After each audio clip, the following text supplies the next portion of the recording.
And our strength training that we do now gives us a healthy body as we age. It helps us function. It helps our organs. It helps our brain. But it helps us as an organism live a healthier, better quality, longer life as we age. Welcome to the Strength Changes Everything podcast, where we introduce you to the information, latest research, and tools that will enable you to live a strong, healthy life. On this podcast, we will also answer your questions about strength, health, and well-being. I'm Amy Hudson. I own and operate 3 exercise coach studios.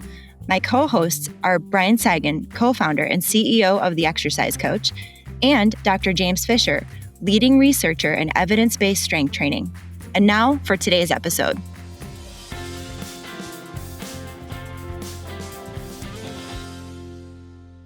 So we had a question that came in about rehabilitation, and it has to do with lifespan, strength and lifespan. And really what we're talking about, the question is, does rehabilitation become a lifelong effort at some point? So what are your thoughts on this, James?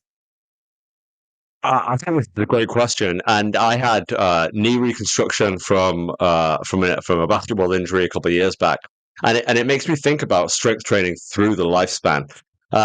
First of all, rehabilitation is our kind of our recovery of our function of the skeletal system and the muscular system. And it's strength training is a big part of that to improve our muscle function and our stability and our joint mobility and so forth.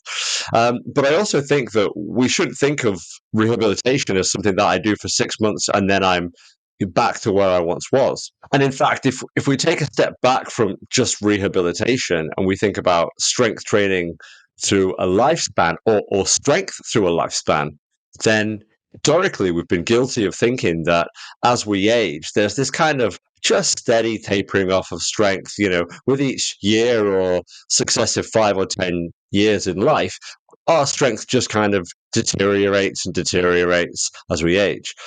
And that's likely that's not how it occurs.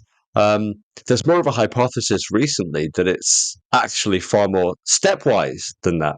And so what we mean is that there are probably life events that occur that cause us to lose strength in kind of one big chunk. So, for example, my knee injury and my knee rehab, I could have looked at that and said, well, I'm not going to get my strength back in that leg, in my quadriceps and my hamstring muscles and my strength in that knee.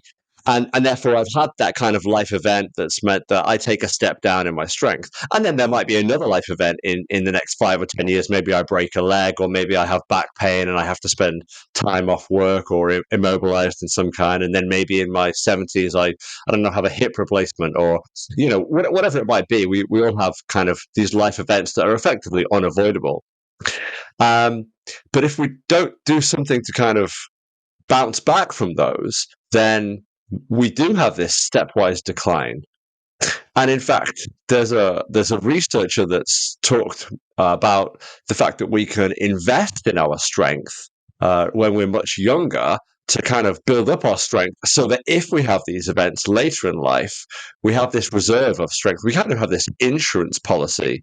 It's akin to kind of paying into your pension or paying into your 401k. You do 20 minutes of strength training twice a week while you can, and then when you're older, the quality of your life is maintained because of the investment that you've made in your muscles. Yeah, absolutely. I mean, what comes to mind? I mean, we can think of strength training, that proactive activity of strength training twice a week, as prehabilitation. We're in some capacity preventing injury before it begins, or setting ourselves up for easier recovery after an event. And so one example I'll share is I strength trained all the way up in my 3rd pregnancy, all the way up to delivery, strength trained. And I had a C-section, so it's a surgery, relatively major abdominal surgery. And it was right away. I mean, it was within the first 24 hours, I was standing up and walking around. And I didn't feel the need even for pain medicine to be able to move around and start that activity. And the nurses were like, "Are you sure you don't? Are you okay?" They were flabbergasted that I was walking around, but because your muscles are strong, that activity costs you less effort and is less strenuous to do even after that event. And so I like the way you described it there as instead of thinking about our strength over our lifespan, if you picture like a graph of the years of your life on the horizontal and the level of strength you have on the vertical, it's not maybe an exact angular line, 45 degrees going down, perfect. Rather, it's sort of like a step ladder based on, injuries that you get or life events, like you said. And so the best thing we can do to avoid long plateaus or declines is proactively strength train. Is that what you're saying? Absolutely, absolutely, and you're absolutely right about pregnancy. I mean, there is so much data that says the benefits of strength training through pregnancy, leading to both a healthy baby and healthy mom. So and the biggest marker for a positive outcome for any surgery, any musculoskeletal surgery, is strength preceding the surgery. So if somebody's going to have a knee replacement, the best marker for a positive outcome from that surgery is how strong somebody was going into that surgery.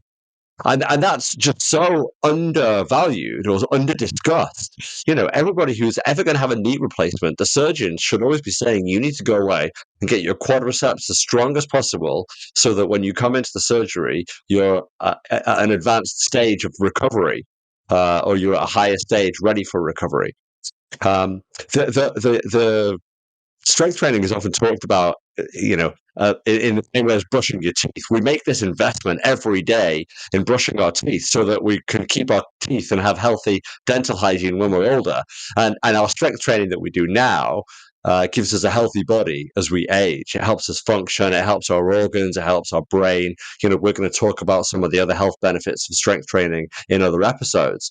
But it helps us as an organism live a healthier, better quality, longer life as we age. The move that I always see is it's better to be the oldest guy in the gym than the youngest guy in the retirement home. Oh my gosh. I love that one. And the other quote I think of is, you can have every problem in the world, but if you lose your health, you have one problem.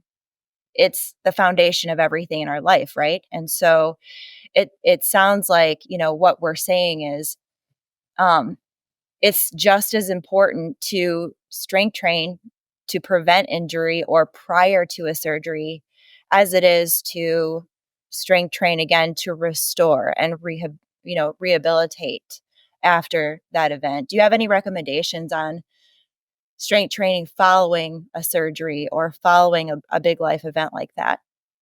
Yeah, rehabilitation as far as strength training is fascinating. There was a study done a couple of years back, and they talked to some NCAA Division One coaches, strength and conditioning coaches, and they said to them, "Imagine that your athlete gets hurt in a game on a Saturday or a Sunday. What strength training would you do with them in the following week?"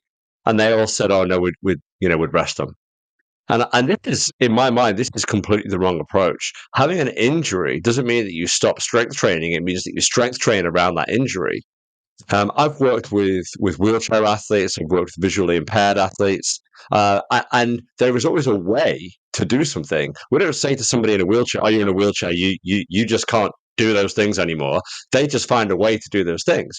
Well, if somebody's hurt their wrist, or they've hurt their elbow, or they've hurt their knee, then we strength train around that. Whether that's we can train the other limb. If you've hurt your left elbow, you can still train your right limb. If you've hurt your lower body, you can still train your upper body, or vice versa. So first of all, I think any kind of injury or surgery or anything like that, is there a way to work around it? That's the first question, and it's not a case of stop strength training completely. It's strength training around that. And then, of course, when it comes to surgery, we want to be as strong and as healthy as we can going into the surgery. And as soon as physically possible after the surgery, we want to get back to strength training. Uh, in a supervised, I mean, at the exercise coach, it's supervised. There's a coach by your side. There's science behind you. There's a coach next to you. What you're doing is safe strength training.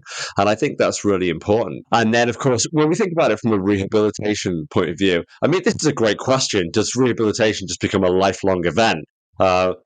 Yeah, to some extent, it does. But strength training becomes a lifetime event. Strength training becomes the same as nutrition and the same as dental hygiene, like I said. Um, I think that but we shouldn't think of it as this is rehab. We should think of it as this is helping me to function. If you think about rehabilitation, well, when you're in your 50s, you're rehabilitating your body to try and function like you were in your 20s. Mhm. So, everything in that sense is rehabilitation, right? Absolutely. One analogy that comes to mind, if you think about a vulnerable joint somebody has, right? We always often hear complaints about knees, about hips, about low back, for example. When we strength train safely and appropriately, given our current fitness level, it's like fortifying that joint. Picture an empty roll of paper towels. In the inside cardboard piece is a tube, right? An empty paper towel roll has a cardboard tube. If I press down on the top of that empty tube, that cardboard will crumble, right? However, if I wrap layers and layers and layers of paper around that, layer by layer by layer by layer, and pretty soon there's 30 layers of paper, and then I try to press down on that cardboard tube, what'll happen? It will not collapse, right? Because each of those layers protects and fortifies that area, meaning that it's going to take more in the future to bother that joint. It's going to take more of a force to irritate or cause pain. We don't want to have such a weak low back because we've avoided strength training that even turning to get out of the car can cause us injury because we're so weak. We want to be able to fortify those vulnerable areas by adding muscle in a safe way to protect. Oh, fantastic analogy. I love it. Yeah.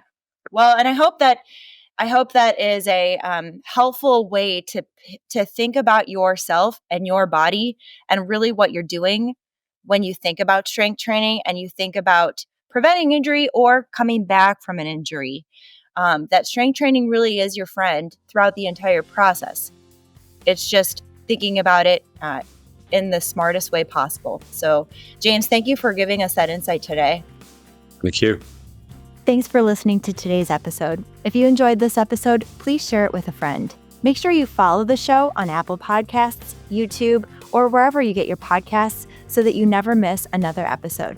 You can find out more information about this episode or connect with the show at strengthchangeseverything.com.